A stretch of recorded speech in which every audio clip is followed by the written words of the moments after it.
Hello friends, optimise study চ্যানেলে তোমাদের সকলকে স্বাগত। আজকে আমরা ইন্ডিয়া এবং চায়নার ট্রেড রিলেশনস নিয়ে আলোচনা করব।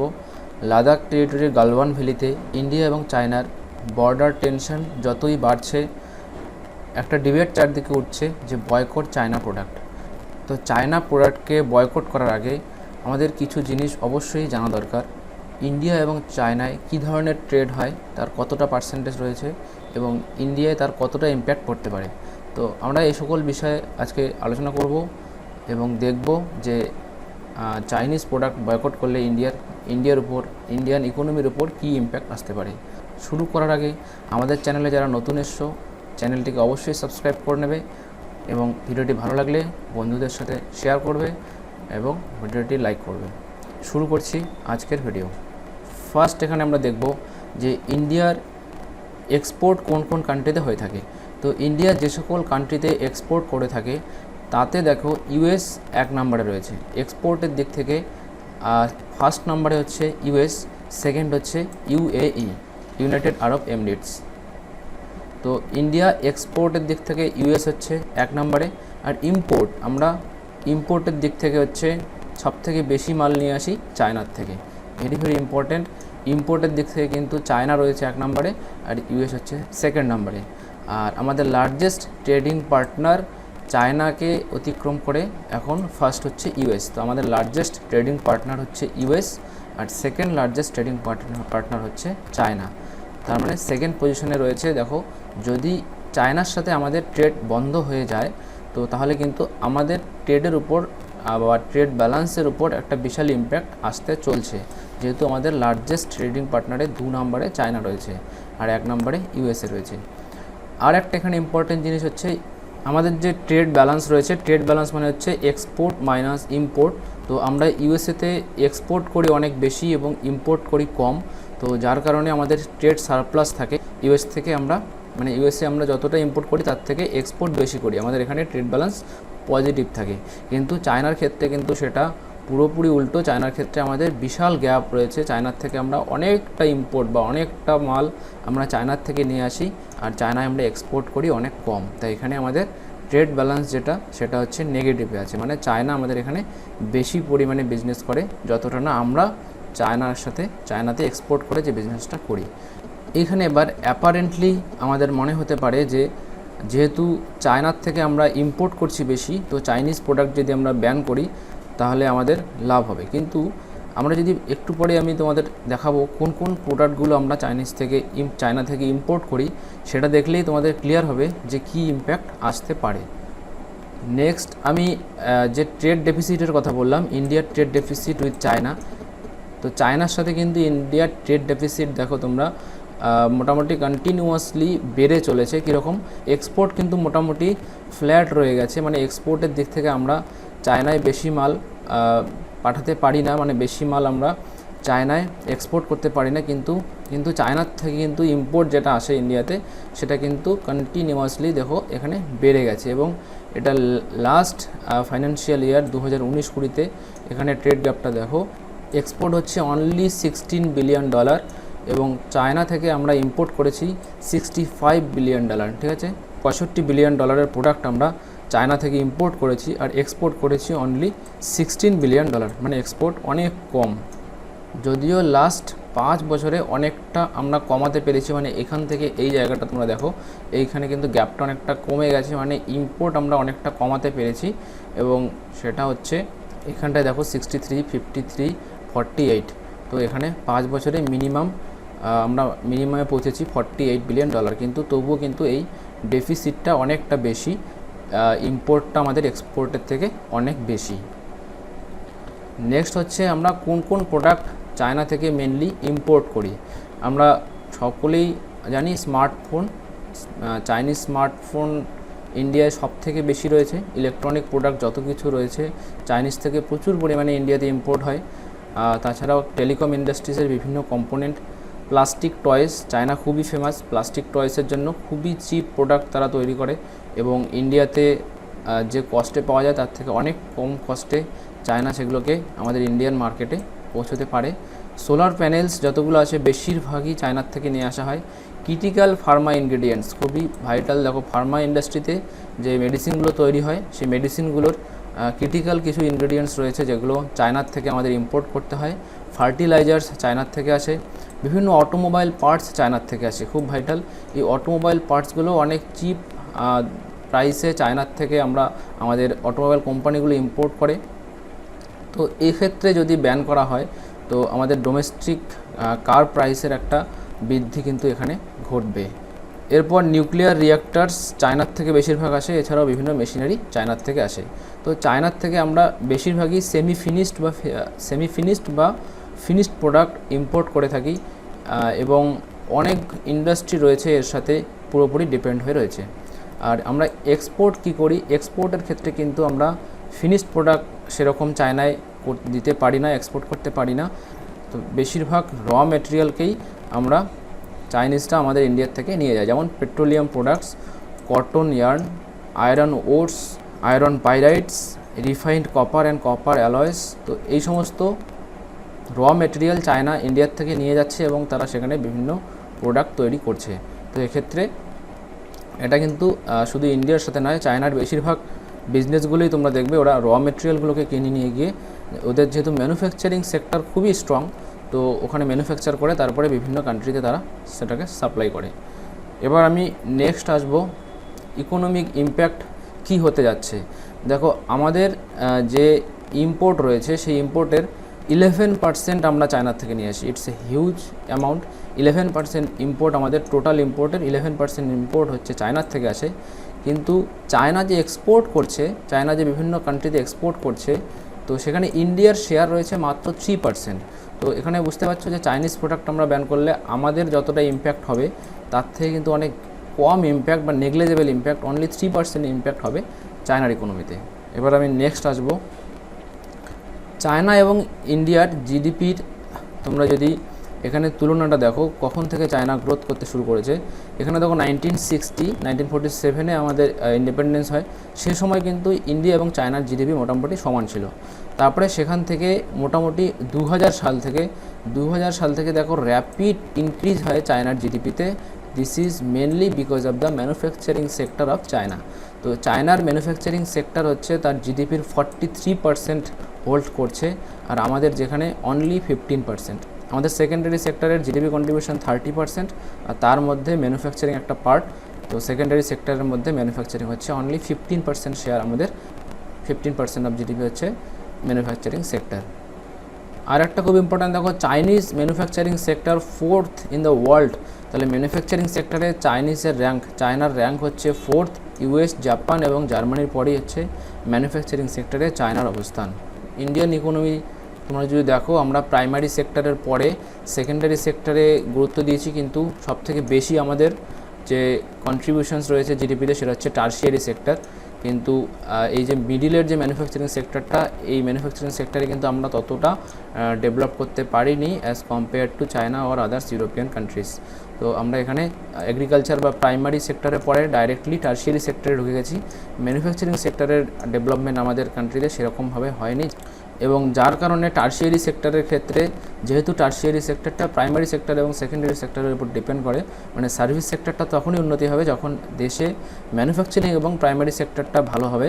তো সেই জন্য আমাদের টার্সিয়ারি সেক্টর বা সার্ভিস সেক্টরের ক্ষেত্রে অনেকটা ফরেন কান্ট্রির উপর ডিপেন্ড করতে হচ্ছে, যেমন ইউএসএতে আমাদের প্রচুর আর্টিফিশিয়ালস কাজ করছে। নেক্সট হচ্ছে, তো চায়নার এই গ্রোথের পিছনে কিছু কিছু কারণ রয়েছে। যেমন একটা হচ্ছে, চায়নায় খুব কম টাকায় ওয়ার্কার্স পাওয়া যায়, খুব লোয়ার ওয়েজে, অনেক কম টাকার বিনিময়ে তারা অনেকক্ষণ ধরে কাজ করাতে পারে ওয়ার্কারদেরকে দিয়ে।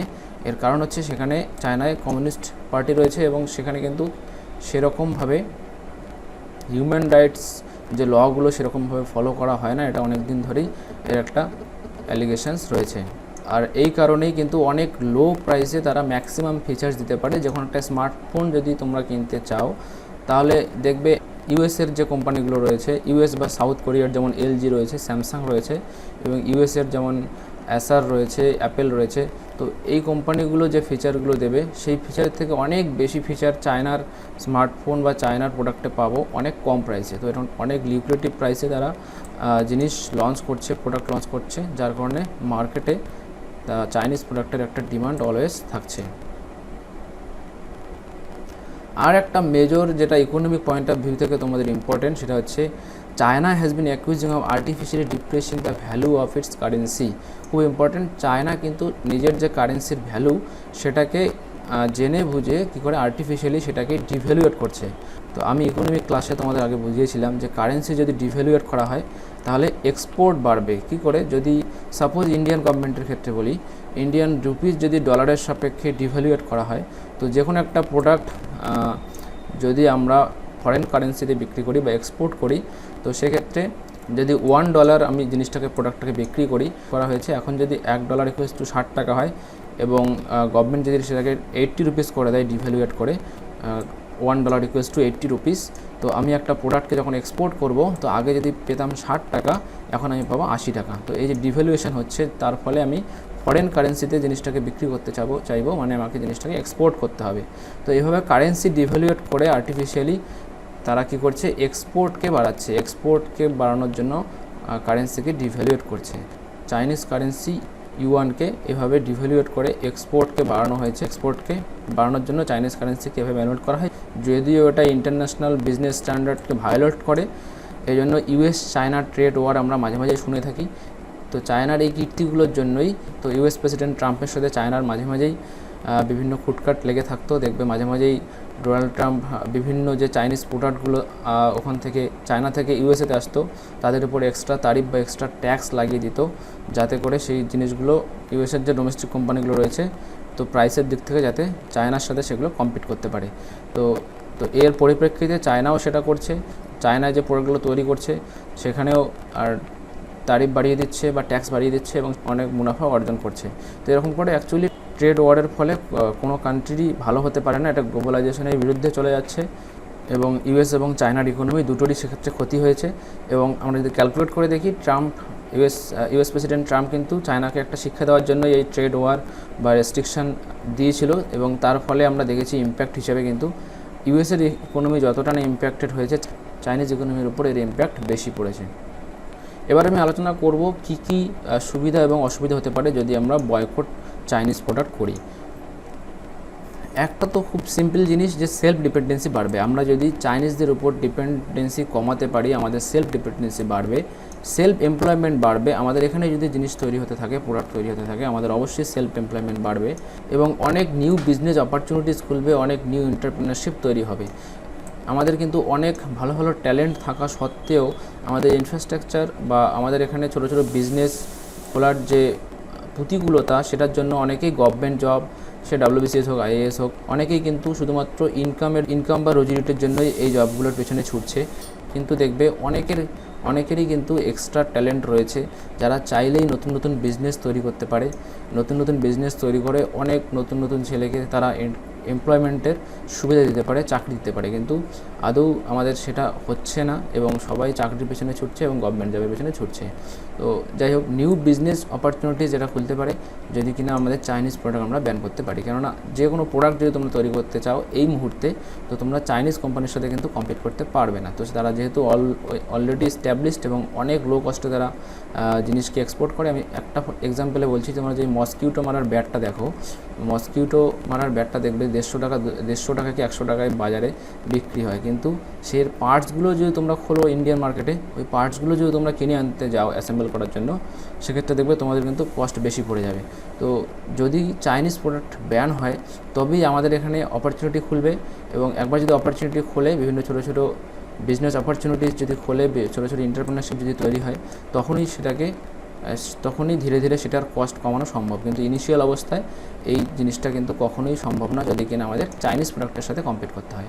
এখানে আরও একটা জিনিস গভর্নমেন্ট করতে পারে, চাইনিজ প্রোডাক্টগুলোর উপর একটা তারিফ লাগাতে পারে, এক্সট্রা একটা ট্যাক্স লাগাতে পারে। সিম্পল জিনিস, তো যখন একটা এক্সট্রা ট্যাক্স লাগাবে তখন জিনিসটার দাম মার্কেটে যেমন বাড়বে, তেমনি গভর্নমেন্টেরও একটা এক্সট্রা রেভিনিউ সেখান থেকে উপার্জন হবে। কিন্তু এক্ষেত্রে ওই যে ট্রেড ওয়ারের একটা ভয়, চাইনিজও তখন উল্টো করবে এবং ওয়ার্ল্ড ট্রেড অর্গানাইজেশনের অব্লিগেশনস রয়েছে, এরকম বিজনেস প্র্যাকটিস না করার জন্য, যাতে কিনা ট্রেড কমে যায় বিভিন্ন কান্ট্রির মধ্যে। তো যাই হোক, তো এই যে সেলফ ডিপেন্ডেন্সি, এটা কিন্তু টাইম সাপেক্ষ ব্যাপার। তো স্পেশালি তোমরা দেখছো যে করোনার জন্য ইকোনমিকের অবস্থা এখন যা হয়ে গেছে, তাতে কিন্তু হঠাৎ করে সেলফ ডিপেন্ডেন্সি হওয়া, নতুন নতুন বিজনেস শুরু করা, এখন কিন্তু এটা অনেকটা সমস্যার সৃষ্টি করতে পারে, যেখানে আমাদের রুজি রুটি বা নিত্য প্রয়োজনীয় জিনিসপত্র আমাদের মেলা হয় অনেকের কাছে হয়তো অনেক সমস্যা সৃষ্টি করছে। সেই অবস্থায় নতুন ইনভেস্টমেন্টের কিন্তু অপরচুনিটি অনেকটা কমে যাচ্ছে করোনার জন্য, এবং অনেক এরিয়াতে বিজনেস লস হবে। যেমন বললাম, অটোমোবাইলের ক্ষেত্রে দাম বেড়ে যাবে, ফার্মাসিউটিক্যালস ইনগ্রিডিয়েন্টস যেগুলো চাইনিজ থেকে নিয়ে আসা হচ্ছে, সেগুলোর অল্টারনেট আমাদের তখন খুঁজতে হবে। স্মার্টফোনস, টেলিকম ইন্ডাস্ট্রি, এই প্রোডাক্টগুলোর ক্ষেত্রে অনেক বিজনেস লস হবে। আর একটা জিনিস হচ্ছে, জিনিসের দাম কিন্তু বেড়ে যেতে পারে হঠাৎ করে চাইনিজ প্রোডাক্ট যদি আমরা ব্যান করি, যেহেতু অটোমোবাইলসের পার্টস ওখান থেকে নিয়ে আসা হয়। তো এখন অল্টারনেট অন্য কোথাও থেকে নিয়ে আসলে তার দাম কিন্তু অনেকটা বেশি পড়ে যাবে। সেক্ষেত্রে ডোমেস্টিক মার্কেট অটোমোবাইলসের দাম, স্মার্টফোনসের দাম, বিভিন্ন মেডিসিনসের দাম কিন্তু বেড়ে যাওয়ার একটা আশঙ্কা রয়েছে। তো এই মুহূর্তে আমাদের কি করণীয়, আমি বলবো তোমরা ইন্ডিভিজুয়াল লেভেলে অবশ্যই যে সমস্ত চাইনিজ অ্যাপ বা চাইনিজ স্মার্টফোন বা যে কোনো একটা প্রোডাক্টের অল্টারনেট রয়েছে, তো যদি তোমরা পারো অবশ্যই চাইনিজ প্রোডাক্টকে তোমরা অ্যাভয়েড করতে পারো। কেননা তোমরা দেখছো যে চাইনিজরা বর্ডারে যেরকম করে জেনে বুঝে প্রবলেম সৃষ্টি করছে, তো সেক্ষেত্রে অবশ্যই আমার পার্সোনাল ভিউ, চাইনিজ প্রোডাক্টকে ধীরে ধীরে ব্যান করা উচিত এবং আমাদের ডোমেস্টিক মার্কেটকে চাঙ্গা করা উচিত। আমাদের ডোমেস্টিক ম্যানুফ্যাকচারিং সেক্টর হোক বা নিউ বিজনেস অপরচুনিটিস হোক, আমাদের নেক্সট জেনারেশনের জন্য বা অবশ্যই আমাদের আনএমপ্লয়েড ইউথের জন্য। তো এই যে গভর্নমেন্ট জবের পেছনে এত লোক দৌড়চ্ছে, তখন কিন্তু অনেক ভালো ভালো অপরচুনিটি তাদের কাছে আসবে। তোমরা দেখো গুজরাট যেমন একটা, জানো ইন্ডাস্ট্রিয়াল দিক থেকে গুজরাট অনেক উন্নত। সেখানে নর্মালি আমাদের এখানে যেমন কেউ একজন বড় হলেই শুধুমাত্র চাকরির পেছনেই তাকে ছুটতে বলা হয়, তো গুজরাটের মতো জায়গায় কিন্তু সেখানে একটা ছেলে বা মেয়ে বড় হওয়ার পরেই তার বিভিন্ন স্কোপ রয়েছে, বিভিন্ন সে বিজনেস করতে পারে এবং বেশিরভাগই ওখানকার ছেলেরা বিজনেসের দিকেই ছোটে। তো এই যে ওখানে একটা পরিস্থিতি বা পরিবেশ সৃষ্টি হয়েছে ইনফ্রাস্ট্রাকচার ডেভেলপমেন্ট হওয়ার জন্য, সেটা কিন্তু অল ইন্ডিয়াতে এরকম হওয়া দরকার। ইনফ্রাস্ট্রাকচার ডেভেলপমেন্টের উপর গভর্নমেন্টকে প্রচুর জোর দিতে হবে। ইনফ্রাস্ট্রাকচার ডেভেলপমেন্ট যদি না হয়, কখনোই ছোটো বিজনেস হোক বা মিডিয়াম বিজনেস হোক কখনোই দাঁড়াতে পারে না এবং আমাদের এমপ্লয়মেন্টের সমস্যা কখনোই মিটবে না। তাহলে ইনফ্রাস্ট্রাকচার ডেভেলপমেন্ট করতে হবে এবং গভর্নমেন্টের সাইড থেকে অবশ্যই লং টার্ম পলিসি নিতে হবে। মানে হঠাৎ করে এই যে চাইনিজ প্রোডাক্ট ব্যান করে দিলাম, তারপরে তার ব্যাকআপ প্ল্যান কী রয়েছে, এটা গভর্নমেন্টকে অবশ্যই ভাবতে হবে। যেমন হংকং, তাইওয়ান, এই সমস্ত জায়গাতেও কিন্তু চায়নায় যে দামে প্রোডাক্ট পাওয়া যায়, সে মোটামুটি একই দামে ওখানে প্রোডাক্ট পাওয়া যায়। তো আরও যে সমস্ত কান্ট্রিতে লিকুইডিটি প্রাইসে আমরা জিনিস পেতে পারি, সেইগুলো এক্সপ্লোর করতে হবে এবং অল্টারনেট আমাদের ভাবতে হবে যে ইমিডিয়েটলি আমাদের নিডসটা আমরা কোথা থেকে পূরণ করব। আর লং টার্ম পলিসি গভর্নমেন্টের তরফ থেকে বানানো উচিত যে কী করে আমাদের ইনফ্রাস্ট্রাকচার ডেভেলপমেন্ট হবে এবং আমরা কী করে আত্মনির্ভর হব, নিজের উপর ডিপেন্ডেন্ট হব, অন্য কান্ট্রির উপর নয়। তো ঠিক আছে বন্ধুরা, এটুকুই আজকে আমার আলোচনা। তোমাদের ভিডিওটি যদি ভালো লাগে অবশ্যই লাইক করো, বন্ধুদের মধ্যে শেয়ার করো এবং চ্যানেলটি সাবস্ক্রাইব করা না থাকলে অবশ্যই সাবস্ক্রাইব করো।